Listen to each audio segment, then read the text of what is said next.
Well, globalization, by most accounts, is a relatively old phenomenon. In other words, it goes back a couple hundred years, in some accounts even thousands of years. And it might be useful then to think about the most recent wave or phenomenon of globalization, which has one case that's accelerated a lot since the early to mid 1990s with the end of the Soviet Union and the Cold War. Certainly there was also a striking degree of increasing globalization in the 1920s, in the interwar period and leading up to World War II. And then it could be argued that there was also some substantial globalization per se in the 18th and 19th centuries.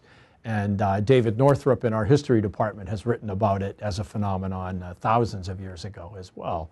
So, and some scholars have emphasized that while the current type of globalization is new, many aspects of it are not so new. So there is certainly some important historical perspective to cast on it. But most people would say that over the last 30 to 40 years, from a political science, political economy point of view, especially we noticed from 1969, 70, 71, from the early 1970s, that was an increasing degree of integration or interconnection internationally.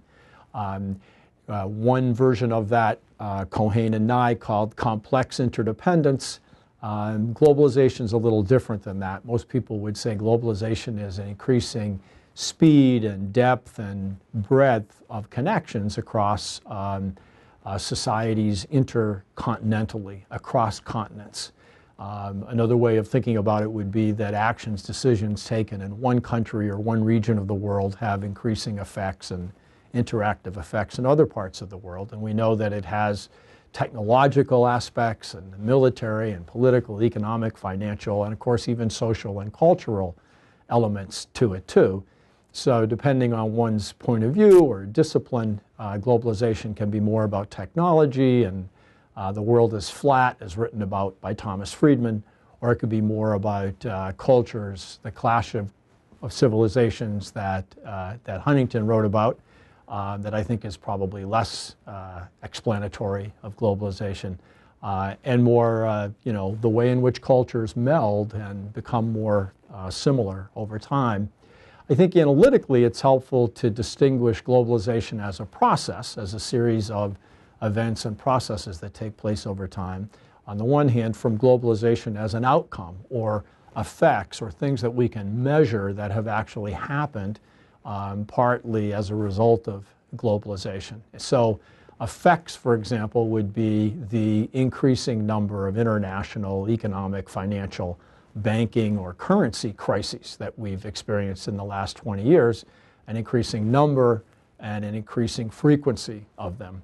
An example of the process, or globalization as a process, would be, for example, that more and more countries are lowering their barriers to trade and allowing international trade to become a more important aspect of their economic activity, of their national economic income. And so the liberalization of trade is itself an aspect of, a component of globalization. But it's more a process that's carried out by government officials, making decisions, deciding that they want to embrace globalization rather than to limit it or restrict it. Another way of thinking about globalization is that it's uneven. It certainly is much more prominent in more highly economically, financially advanced societies and economies. And a lot of globalization was for a long time North America, Eastern and Central, and especially Western Europe, and Northeast Asia. And those three countries, or those three regions, or kind of the triad, was geographically more globalization. Today it's embracing, of course, Brazil and Argentina and India and other parts of the world as well. So there is a kind of, if you want, an unevenness to globalization. There's also an asymmetry to it. That is, countries that are better positioned financially and technologically probably gain more from globalization, whereas countries that are not as well positioned are more on the defensive, trying to determine how to gain and make benefits for their people from it rather than only to be disadvantaged by it. And third, I think you could say there is a kind of management problem for governments, that globalization in some ways accelerates the challenges and the difficulties of managing national economies. And it heightens budget difficulties, budget constraints. It has accelerated the role of the private sector in capitalism and helped to spread capitalism worldwide. And so there are new actors, new markets, and new challenges to government, along with new ideologies. So part of globalization also has been the idea that one should manage the public sector with a balanced budget, or at least to have adequate resources to take on debt, but to have adequate resources to keep up with that debt and not to let the debt and the deficit of the government spending get out of hand. So again, another way of thinking about globalization is that it's challenged the nature of the nation state, and it would seem to have pushed a lot of decisions more down to the regional and local level within nation states, but also up to the regional and multilateral and even global level across nation states. Finally, I think it's important to say what globalization is not, because there's a lot of writing and a little bit of hype around globalization being everything or responsible for everything, and sometimes it's, I think, scapegoated for things which are really more caused at the local or the national level. So for example, the aging of populations across Japan, much of Western Europe, the United States, North America, is not due to globalization. In large measure, the reshifting of the nature of economic activity across the triad toward more service sector activity rather than manufacturing and hands-on production is not due in the first instance to globalization per se. And a lot of the difficulties of managing national budgets and expenditures have to do with local and national priorities. Are not due in the first instance to globalization. So there's a lot about national and local economic activity that's still extremely important.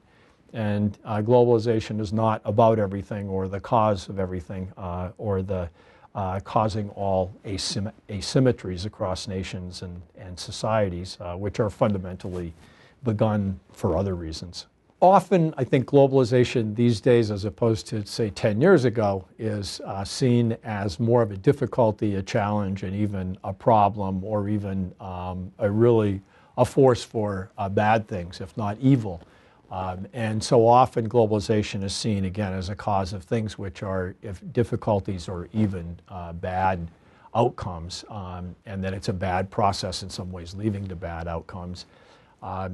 In other ways, Kofi Annan, for example, when he was Secretary General of the UN, is well known for saying that there was too little globalization for most developing countries, not too much.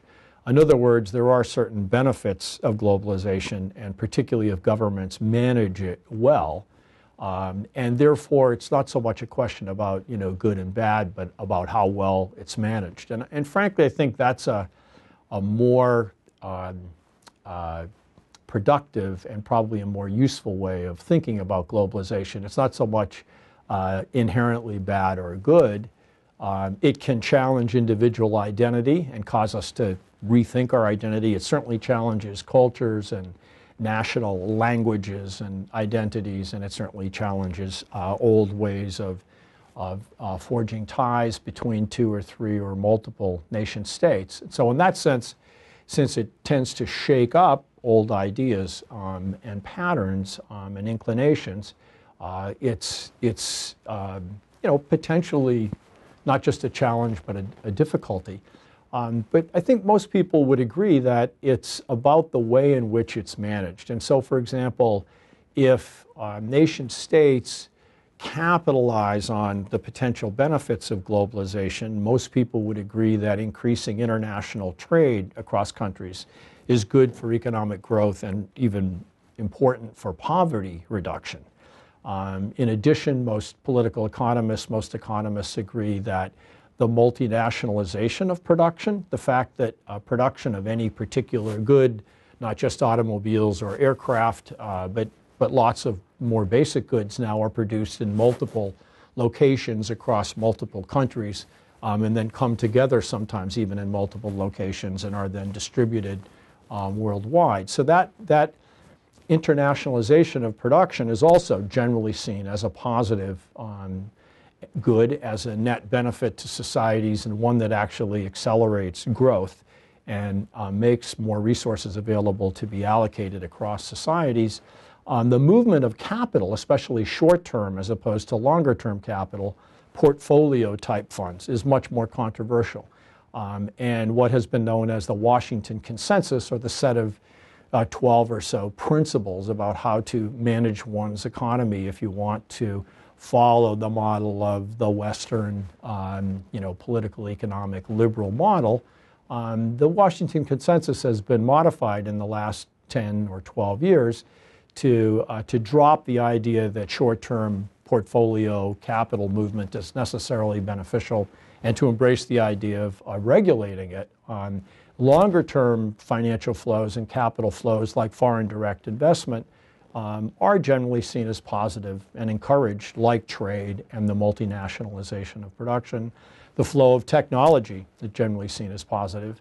Unfortunately, these days, the idea of the flow of people, immigrants, immigration, formal, informal, legal, illegal, is increasingly challenging a lot of nation states and regions around the world. And so whereas the trade in people, if you will, sending workers from Bangladesh to Saudi Arabia or Pakistan to Kuwait and Saudi Arabia is generally seen as a good thing, because there are lots of countries that need workers and lots of countries that have extra workers. But again, in the last 5 or 10 years, the movement of people has become an issue. It's become a political problem, and in some countries it's raising the number of votes, the number of people that are willing to support right-wing parties that take this on as a major issue, opposing immigrants per se or immigration per se, and focusing on the kind of nature of the people that make up their population. So in that sense, one could say that globalization can be a good thing even for the movement of people, but again, it requires careful regulation at the border. It requires governments convincing people that immigrants have always been part of an economy and a society, and that can be done carefully and thoughtfully. It doesn't have to overwhelm school systems and social welfare programs, and so forth. Finally, culturally, of course, cultures themselves are challenged by globalization, and especially challenged by the idea of Westernization or even more Americanization. The spread of Disney World, Disneylands, and American movies, pop culture, and so forth, much of which is welcomed around the world until it comes to deeper values around religion and the secular nature of the state and so forth that cause tensions and sometimes even conflicts and disputes across cultures. So again, the challenge to cultures of globalization can be seen as a negative thing, can be seen as undermining use of the local language. Writing books and materials in the local language and using English worldwide as a second language. And so there are a lot of challenges there. But, looked at from the other way, cultures are also very good at absorbing ideas, absorbing people and absorbing elements and reinventing themselves. And so when I look carefully at what Americanization means today, it's not what Americanization meant 10 or never mind 20 or 30 years ago. America itself has changed. The nature of our population, the nature of our economy, even the nature of our culture has changed. And despite 9/11 and the pushback against some aspects of Islam and so forth in some parts of the country, I think in general we're a country now that understands other cultures, languages, and even religions better. Hopefully has more respect for diversity and toleration for what our culture is doing in any case, which is undergoing major changes, absorbing aspects of other cultures, languages, foods, and so forth, and then in turn passing those on to the people that live here longer term temporarily, and in some senses exporting them as Americans travel abroad, live and work and teach abroad. And so, in the larger sense, even in terms of bads and goods, globalization is it's well worth analyzing, but it's really hard to make, concrete and effective, persuasive generalizations across lots of different countries and cultures and time periods. Well, the implications of globalization are, to think about it in a political sense, that from the point of view of political science or sociology, individual identities and societal identities, culture identities are certainly challenged. But to think about it for a moment at the level of the nation state, one important aspect that was noticed very nicely actually by an economist named Richard Cooper, who's still associated with Harvard University way back more than 40 years ago, is that nation states, for example, in managing their economies, are increasingly less able to do that on their own, pursuing their own priorities and policies. In other words, the autonomy of nation states, the ability of a nation state to pursue its own policies for its own purposes on its own, has decreased over time.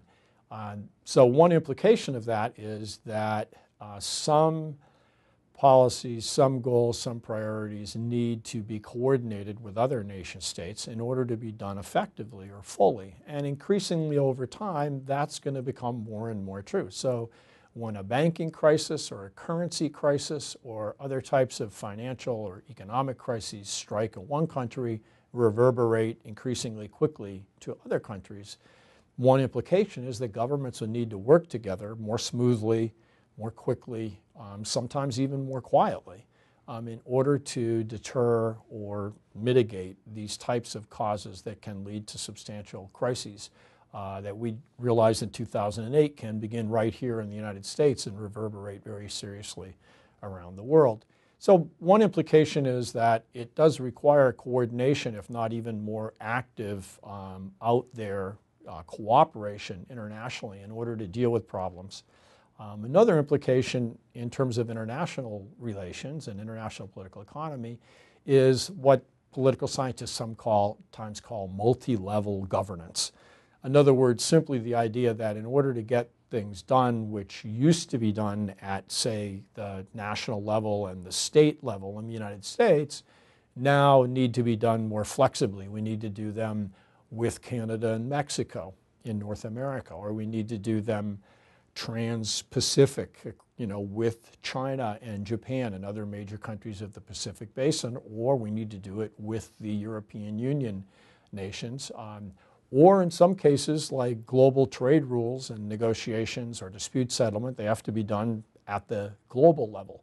So multi-level governance simply meaning that some decisions are now having to be pushed down to the states or provinces or even the city, global city level or municipal level, and other decisions need to be pushed up or taken at in other areas. Another implication that's important is that different issue areas in the past, like environmental pollution, or today we call it generally environmental sustainability, are increasingly seen as connected with other issue areas of political economy, of technology, and so forth. So there has been an interconnection of issue areas, which has made decision-making more challenging, more complicated sometimes. There's certainly an interconnection of new actors. We know that, again, that the private sector, that companies have become more prominent in international relations, and the private sector has become more prominent for many countries around the world, even in the United States. And we've tried to deregulate or be creative about allowing small and medium-sized companies to start up, encouraging private sector growth. That's where a lot of the employment and job creation is. And other countries have tried to embrace that more thoroughly, and generally outside of the most authoritarian countries in the world, most countries are trying to have active private sectors. But it's not just companies and firms, it's also non-governmental organizations, civil society, that's become much more active. And part of globalization these days is transnational or non-governmental connections across countries that link climate scientists or water and air scientists, or they link people who are very concerned about nuclear weapons proliferation. All kinds of different groups, professional, more societal, registering and enrolling voters are connected across societies sort of transnationally. And those transnational actors now sometimes bring pressure on governments directly, on groups of governments, on public international organizations like the World Bank. So multi-level governance means interconnection of issues, different types of actors, civil society, corporate, as well as government and global and regional public international organizations. But it also means different levels of governance within countries as well. So that would be one way of looking at the implications politically. And economically, I think most people understand the implications, especially of capital and financial markets broadening and deepening and accelerating in speed. Technologically, again, I think there's a pretty good understanding that technology tends to spread faster, and it tends to play a larger role in economic and even social activities these days. And again, I guess finally, culturally, what's the implication really for cultures is that for elements of globalization that challenge one's culture, or more importantly, maybe challenge individual identity, it challenges us to rethink who we are, how we identify, what we identify with, and how we define ourselves. It may mean that a young Italian now is perfectly comfortable thinking of herself as European as well as Italian. It may mean that an American is perfectly comfortable thinking of him or herself as if not a global citizen, a citizen with a global consciousness, who is ardently opposed to human slavery any place in the world.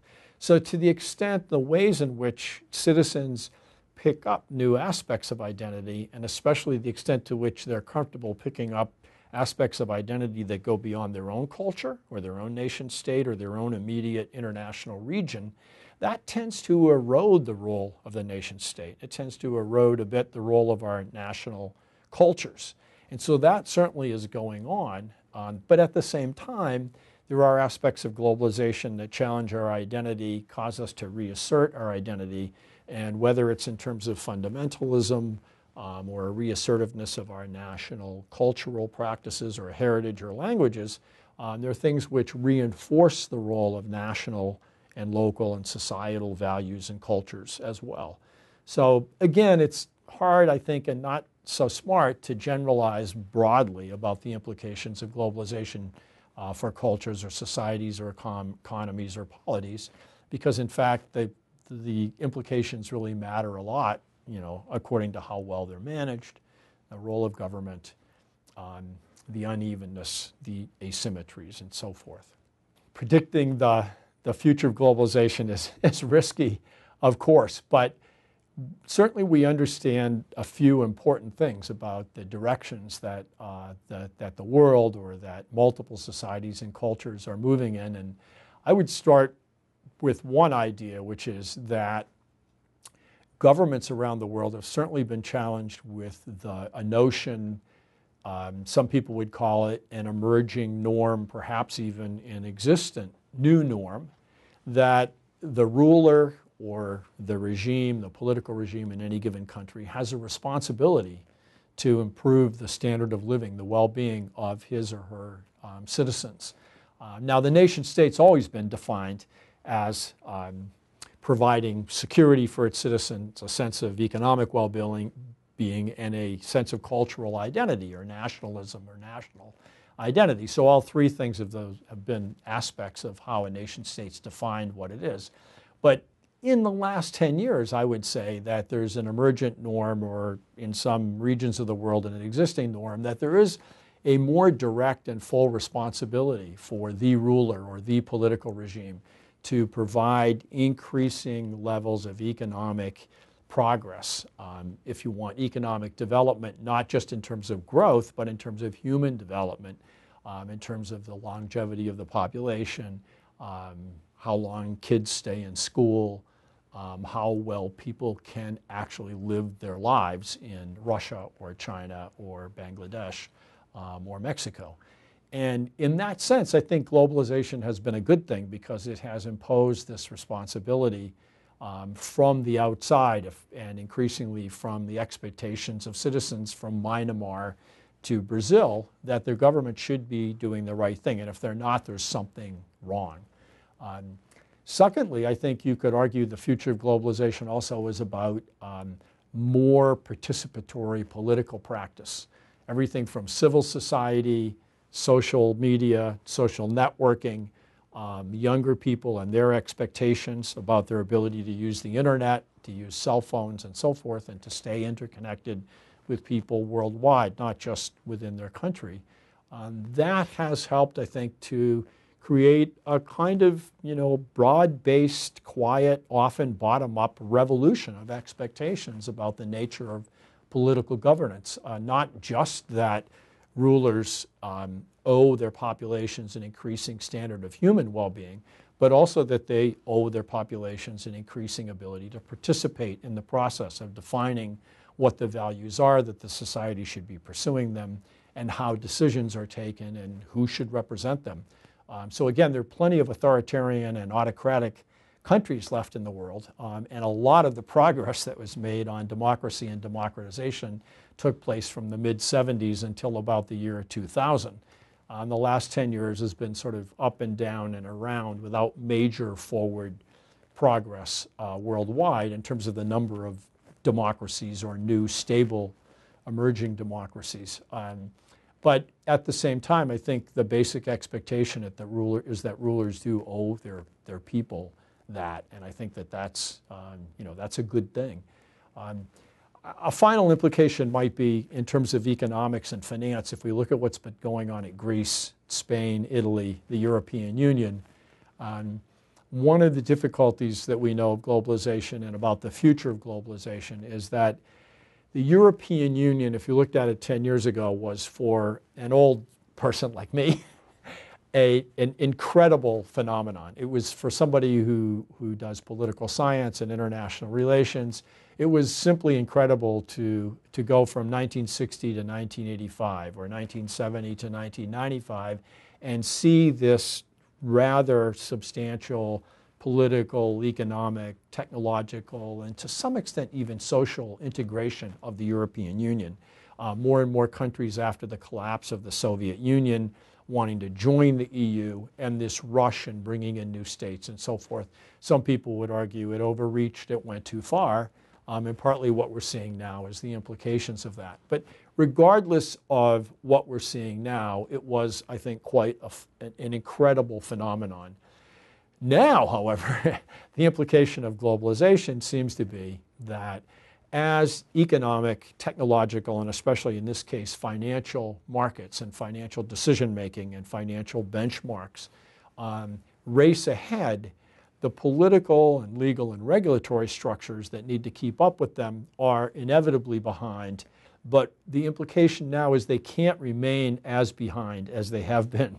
In other words, they need to keep pace. And many people now argue that what's happened in Greece and Spain and Italy and even threatened larger economies in Europe is a phenomenon of not having the political and regulatory structures in place that are needed to govern the ever-increasing interaction, finances, and financial and economic values in the EU. So the EU, that was the experiment that went way beyond any other set of countries in the world in terms of political, economic, and financial integration, has now become a clear example of where you cannot let technological and financial integration, drastically outpace the political.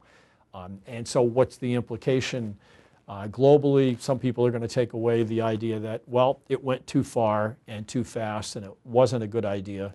Others are going to take away the sense that there just wasn't sufficient political commitment to bringing the regulatory and governing structures together that were required to deal with the euro, the single currency, the single central bank, and so forth and so on. And so the fiscal decisions were not adequately coordinated at a regional level and still left too much at the national level. So the EU, both as a huge success in some sense and now is a fundamental challenge to the whole international financial system and a big drag on economic growth worldwide, along with slower growth right now in China, is a particularly important, I think, implication in and of itself of globalization. It is the leading example, in a way, of globalization.